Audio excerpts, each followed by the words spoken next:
Hi friends, welcome to Maha's kitchen. இன்றைக்கி என்ன lunch ப்ரிப்பரேஷன்னா நீங்களே ஃபஸ்ட்டே பார்த்துருப்பீங்க. அரைக்கீரைங்க. அரைக்கீரை வாங்கிட்டு வந்து நல்லா கழுவி எடுத்து வச்சாச்சு தனியாக. இது 1/4 டம்ளர் அளவுக்கு சிறுபருப்பு சேர்த்துருக்கேன். சிறுபருப்பும் சேர்க்கலாம், துவரம்பருப்பும் சேர்க்கலாங்க. சிறுபருப்பு சேர்த்தோம் அப்படின்னா அதுக்குரிய பக்குவம் இருக்குது. அந்த மாதிரி பண்ணோம் அப்படின்னா கீரை வந்து ஒரு மாதிரி கொல கொலன்னு ஆகாது. இது சிறுபருப்பு, கொஞ்சம் ஒரே ஒரு தக்காளி சேர்த்துக்கிட்டேன். கொஞ்சமாக மஞ்சத்தூள் சேர்த்துருக்கேன். சேர்த்து மூடி போட்டு சிம்மில் வச்சு 2 விசில் தாங்க விட்டேன். அதுக்கப்புறம் கழுவி வச்ச கீரையை பொடிசாக கட் பண்ணிட்டேன்.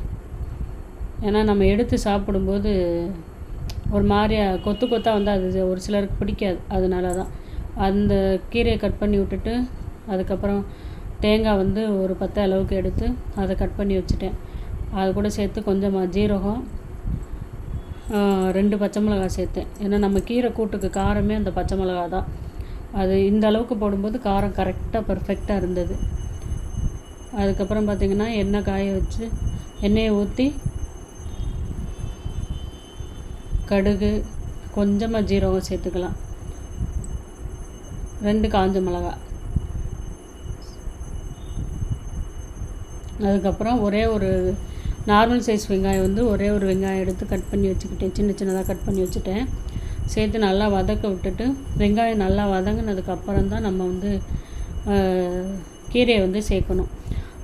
ஒரு சில பேர் டைரெக்டாக அப்படியே பருப்பு கீரை ரெண்டுமே சேர்த்துமே நீங்கள் வச்சுருவீங்க. அப்படி வச்சோம் அப்படின்னா கீரை நல்லா வெந்துடும், ஆனால் கலர் மாறிடும். வெங்காயம் வதங்கிறதுக்கு கொஞ்சம் உப்பு சேர்த்துக்கலாம். நான் என்ன பண்ணுவேன்னா கீரையை பருப்போடு சேர்த்து வேக வைக்க மாட்டேங்க. கொஞ்சம் ஒரே ஒரு பீஸ் தக்காளி, குட்டி தக்காளி சேர்த்து வதக்கிட்டு இது ரெண்டுமே நல்லா வதங்கட்டும். நல்லா வதங்கினதுக்கப்புறம் சேர்த்துக்கலாம். இப்போ கட் பண்ணி வச்சுருக்க கீரையை சேர்த்துட்டேன். கீரையை சேர்த்து நல்லா வதக்கிடுங்க. வதக்கிட்டோம் அப்படின்னா அந்த கீரை இந்த 3/4 பதம் அந்த பாருங்கள், இந்த அளவுக்கு வெந்துருச்சு அப்படின்னு பாருங்கள். கீரை போடும்போது நிறையா இருந்தது, இப்போ பாருங்கள் இந்த அளவுக்கு வெந்துருச்சு அப்படின்னா போதும், தாராளம். இப்போ நம்ம வேக வச்ச பருப்பை சேர்த்துக்கலாம். பருப்பை ரொம்ப குலைவாக வேக வச்சோம் அப்படின்னா அது ஒரு மாதிரியே கொல கொலன்னு ஆகும். ஏன்னா இப்போ நம்ம கீரை 3/4 பதம் வெந்திருக்கு. அப்போ பருப்பு ஃபுல்லாக வெந்துருச்சு அப்படின்னா ஒரு மாதிரியே கொல கொலன்னு ஆயிடும். அப்படி பண்ணக்கூடாது பாருங்கள். பருப்புமே 3/4 பதம் தான் வேக வச்சுருக்கேன். இப்போ நம்ம தண்ணி சேர்த்து கொஞ்சமாக தண்ணி சேர்த்து வேக வைக்கும்போது எப்படி இந்த மாதிரி வந்துருச்சு பாருங்கள். இப்போ பருப்பும் கீரையும் ஒன்றாவே வெந்துருச்சு, கலரும் மாறலை பாருங்கள். அதுக்கப்புறம் என்ன பண்ணுறீங்கன்னா அரைச்சி வச்ச தேங்காய் பேஸ்ட்டை சேர்த்துட்டு அப்படியே கிளறி ஒரு 2 நிமிஷம் மட்டும் கொதிக்க விடுங்க. 2 நிமிஷம் கொதிக்க விட்டோம் அப்படின்னா கீரை கூட்டு ரெடி. நம்ம எப்போதுமே கீரையும் பருப்பு சேர்த்து வேக வச்சு சாப்பிட்ற டேஸ்ட்டை விட இந்த டேஸ்ட் சூப்பராக இருக்கும்.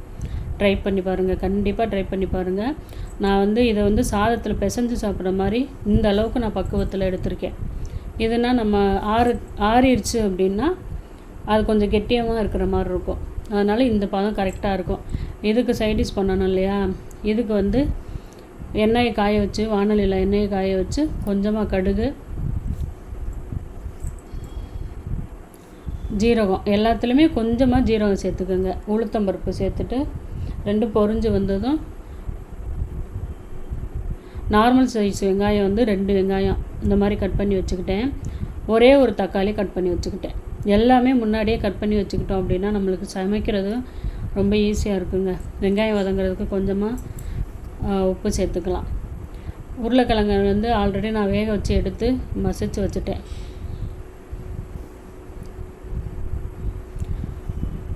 எல்லாமே ரெடி பண்ணி வச்சுட்டோம் அப்படின்னா நம்ம டக்குன்னு செய்கிறதுக்கு வேலை ஈஸியாக முடிஞ்சிடும். பச்சை மிளகாய் சேர்த்துக்கோங்க காரத்துக்கு. நம்ம மிளகாத்தூள் போட்டாலுமே இந்த பச்சை மிளகாவோட ஃப்ளேவர் அது நல்லாயிருக்கும். நல்லா வதங்கி வரட்டும், அவசரப்பட்டு போட வேணாம். உருளைக்கிழங்கு நீங்கள் வெங்காயம் வதங்காமல் போட்டிங்கனாலும் கெட்டு போயிடும். கொஞ்சமாக தக்காளி, ஒரே ஒரு தக்காளி, நார்மல் சைஸ் தக்காளி ஒரு தக்காளி, இந்த அளவுக்கு வதங்கிருச்சா கொஞ்சமாக மஞ்சத்தூள், தேவையான அளவுக்கு தனி மிளகாத்தூள் சேர்த்துக்கோங்க. மிளகாவும் போட்டிருக்கோம் நம்ம, அதை பார்த்து சேர்த்துக்குங்க. அப்புறம் உப்பு போடும் போதுமே நம்ம என்ன பண்ணோம் அப்படின்னா உருளைக்கிழங்கு வேக வைக்கும்போதும் உப்பு போடுவோம். அதை பார்த்து ஈக்குவலாக போட்டுக்கோங்க. ஓகேவா? அதுக்கு கொஞ்சம் தனியாத்தூள் சேர்த்துருக்கேன். அது நல்லா கொஞ்சம் ஃப்ளேவர் கொடுக்கும், அதுக்காக தான். அதுக்கப்புறம் மசிச்சு வச்ச உருளைக்கிழங்கை வந்து நம்ம சேர்த்து நல்லா பெரட்டி எடுத்துட்டோம்னா அருமையான உருளைக்கிழங்கு வந்து ரெடியாகிருங்க. உருளைக்கிழங்கு மசியல் அவ்வளோதாங்க. உங்களுக்கு பிடிச்சிருந்தா நம்ம சேனலுக்கு சப்போர்ட் பண்ணுங்கள், சப்ஸ்கிரைப் பண்ணுங்கள்.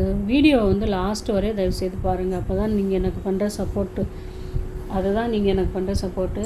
தேங்க்யூ ஃபார் வாட்சிங். அடுத்த வீடியோவில் பார்க்கலாம். டாடா பாய், see you.